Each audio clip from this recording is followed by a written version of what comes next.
So now that we've unboxed and assembled our AeroScout, we are ready to fly. But before we fly, we need to follow our pre-flight checklist. So with this newest version here in 2026, we do include this pre-flight checklist, a small little card here you can keep in your pocket, little check boxes that you can check off with an erasable marker, a Sharpie, and use some alcohol to wipe it off at the end.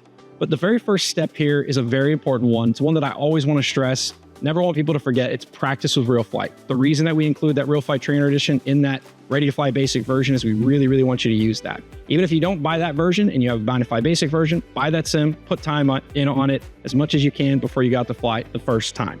The next step is to charge your flight battery fully. So depending on the charger that you have, you may have the S120, for example, smart charger from the Power Stage bundle that has LED lights on it. You may buy a more advanced charger that has a digital screen that reads out the information of when the battery is fully charged. All great ways to tell that your battery is fully charged. But my favorite way to tell if my battery is charged is to use the Spectrum XBC200 Smart Checker. This is a really handy device that checks the battery voltage, allows you to program smart batteries. You can check servos. You can do all kinds of great things with this. This is a tool that I recommend everyone buys as soon as they can. When they first get their trainer airplane, you're going to keep it with you for many years, even decades to come as an experienced pilot. But I can use this checker, plugging it in here on the side, to make sure that at the field, my battery is still fully charged. So looking at it now, it shows on the screen 98% charged. Not every charger gets to 100%. Not every meter reads 100% accurate. 98% definitely means that this battery is charged. I did charge it fully this morning, so that makes sense. I also can use this to check my battery voltage after flight with the post-flight checklist. Be sure to check out that video next. We'll cover that as well. All right, now that I know my battery is fully charged, the next step on the list is find a safe and open area to fly. We're here today at an RC flying field, which of course is a space specific to allowing people to fly RC aircraft successfully and safely. That said, if you don't have access to an RC flying field, totally understandable. If you're new to the hobby, I strongly recommend the largest space, open space that you can find, preferably with a paved surface or short grass to take off and land on. The important thing is you don't want to have a lot of vertical obstructions. You do not want to have a lot of houses around. You don't want to have a lot of people around. The more open the space, the better. I would say for a first-time pilot or a low-time pilot, you really need at least 2 to 3 soccer fields of space. Yes, once you're an experienced pilot, you could fly an airplane this large in maybe 1 soccer field, but as a less experienced pilot, you really need as much space as possible. Quick side note, you do want to avoid flying in the wind. The wind is it's your enemy. It makes everything more difficult. If it's not down the runway, especially, for example, if it's a crosswind or, it's an angled wind or it's a blustery wind, really anything more than 5 miles per hour, you probably shouldn't fly that day. So be sure to check the weather in your area. I know some places are more windy than others. There's also times of day that are more windy than others. So for example, early in the morning, later in the evening, it's oftentimes a lot less windy. Even if it's a windy day, you might get an hour or two right after the sun comes up or right before the sun goes down that you can enjoy flying in no wind. Even as an experienced pilot, I always try to avoid flying in the wind whenever I can. So the next step after you make sure you have a safe and open area to fly in, and this is a very important one that you're going to follow forever with every model that you have. The next step is to always turn the transmitter on first. So this is the DXS transmitter that comes with the Ready to Fly Basic version. If you heard through my microphone, it did beep and turn on, and I could see the indicator lights are on. So that's the first step. The next step is to make sure that all the switches, there's 4 switches on this one, are all in the back, the 0 position. That tends to be a very good rule of thumb for pretty much all transmitter setups for most aircraft if you follow a lot of the industry standards for programming the switches and the different functions. And so that's the first step. The next step is to lower that left-hand throttle stick to the lowest position. That's very important. We always want to start with it there for safety reasons, but we're going to go one step further. And the next is to activate throttle cut by turning the H switch, which is this right-hand switch here, to the 1 position. So from the back 0 position to the now 1 position. That means throttle cut is on. Now, if the airplane was turned on and I bump this stick, the throttle will not work.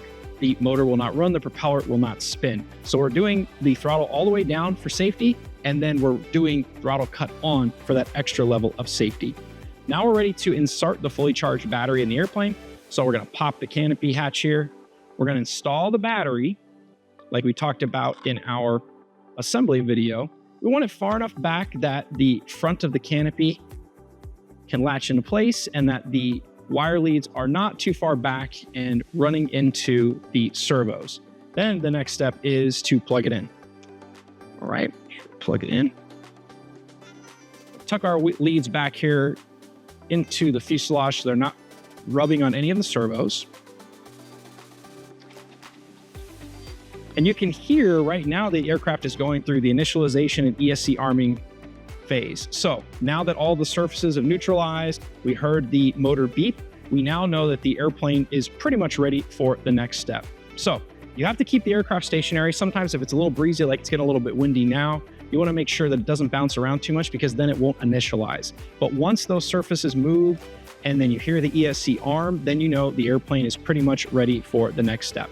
What we're going to do really quick is we're going to check the controls to make sure that everything is going in the proper directions. So to do that, I'm really quick going to switch all the way to the experienced mode, which is the 2 position for that B switch. So again, back here in the 0 is beginner, number 1 is intermediate, number 2 is experienced. Now I'm going to check with the ailerons first. If I move the stick to the right-hand stick to the right, you can see the right aileron goes up, the left aileron goes down. I'm going to move it to the left. You'll see the left aileron goes up, the right aileron goes down. So those are working in the correct direction. Next, I'm going to check the elevator. When I pull the right stick back, the trailing edge, the back edge of the elevator should go up.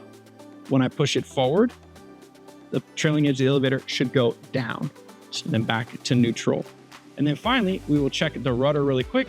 When I move the left-hand stick to the right, the rudder should move to the right. And when I move it to the left, the rudder should move to the left. The nose wheel will also follow accordingly. The nose wheel should move to the right with the right, and again, left with the left. So now we know all of the controls are working freely, properly, and moving in the correct directions. So now we're pretty much ready for the next few steps, which is to place the airplane on the ground to taxi or take off, and then we're pretty much ready to fly. So at this field, we do have to abide by the rules here. You can see it says no taxi. So this is the pit area. So we don't want to do any taxiing here. So I'm going to walk out past the no taxi line.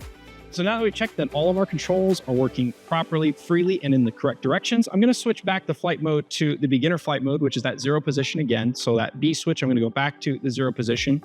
And at this particular flying field, they do have a rule here, no taxi in the pit area. It's not uncommon for a lot of flying fields. Be sure to follow the rules at your particular field or the space that you're flying in. But I'm going to now pick up the aircraft. And again, I have that throttle cut enabled, so I can't bump the throttle and accidentally have the motor and propeller start spinning. Pick up the aircraft. I'm still going to keep the aircraft pointed away from me, or the propeller pointed away from me. And I'm going to walk out now to the no taxi line. And I'm going to set the airplane just past it. So now that I'm ready to taxi into position for takeoff, really quick note is that the wind is coming from right to left. So it is blowing pretty much straight down the runway. I can see that in the windsock behind me. That's always very important to pay attention to. You always want to take off into and land into the wind. When you go across or with it, it makes things a lot harder and almost impossible to do successfully. So now that I'm ready to taxi, I've got my left-hand stick in the lowest position. I'm going to turn throttle cut off by turning the H switch to the 0 position. Now, when I move the left-hand stick to give it throttle, you can see it moves forward. And I also use that left-hand stick to steer on the ground. So I use just a little bit of throttle. I don't need to use too much on a paved surface like this to taxi out at a nice speed. I'm going to taxi a little bit further down the runway. And this particular runway has the center line marked with some painted lines here. So I'm going to taxi into position on that.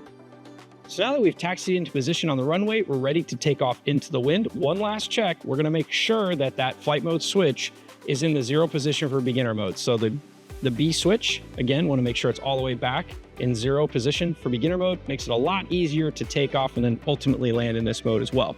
So I'm going to slowly advance the throttle while also using that left-hand stick to steer the airplane on the ground, trying to keep it the best that I can on the center line of the runway.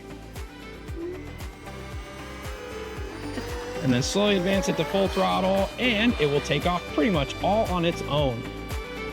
And then we're ready for the next step, which is to have fun flying.